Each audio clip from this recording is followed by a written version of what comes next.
আমাদের এই মিছিল নিকট অতীত থেকে অনন্তকালের দিকে। আমরা বদর থেকে উহুদ হয়ে এখানে এই শিবিরে এসে দাঁড়িয়েছি। আমাদের এই মিছিল নিকট অতীত থেকে অনন্তকালের দিকে। আমরা বদর থেকে উহুদ হয়ে এখানে শত সংঘাতের মধ্যে শিবিরে এসে দাঁড়িয়েছি। কে প্রশ্ন করে আমরা কোথায় যাব?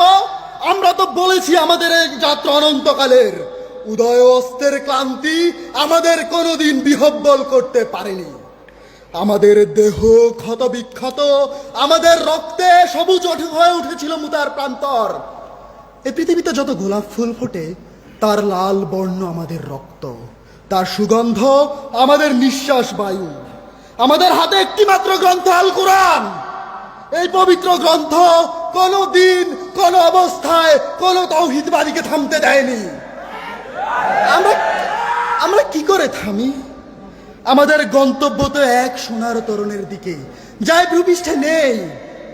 আমরা আমাদের সঙ্গীদের চেহারার ভিন্নতাকে গ্রাহ্যের মধ্যে আনি না, কারণ আমাদের আত্মার গুঞ্জন হু হু করে বলে ওঠে, আমরা এক আত্মা, এক প্রাণ। শহীদের চেহারার কোনো ভিন্নতা নেই, শহীদের চেহারার কোনো ভিন্নতা নেই। শহীদ আব্দুল মালেক, শহীদ মীর কাসেম আলী, শহীদ আবু সায়েদ, তারা সবাই এক। শহীদের চেহারার কোনো ভিন্নতা নেই।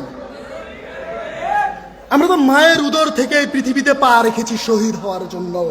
আমরা আজন্ম এই মিছিলেই আছি, এর আদি বা অন্ত নেই। 1500 বছর ধরে সভ্যতাগুলোর উত্থান পতনে আমাদের পদশব্দ একটুও থামেনি। আমাদের কত সাথীকে আমরা এই পৃথিবীর কোন্দরে কোন্দরে রেখে এসেছি। তাদের কবরে ভবিষ্যতের গুঞ্জন একদিন মধুমাক্ষিকার মতো গুঞ্জন তুলবে। আমরা জানি আমাদের ভয় দেখিয়ে শয়তান নিজেই অন্ধকারে পালিয়ে যায়। আমরা জানি আমাদের ভয় দেখিয়ে স্বৈরাচার নিজেই দিল্লি পালিয়ে যায়।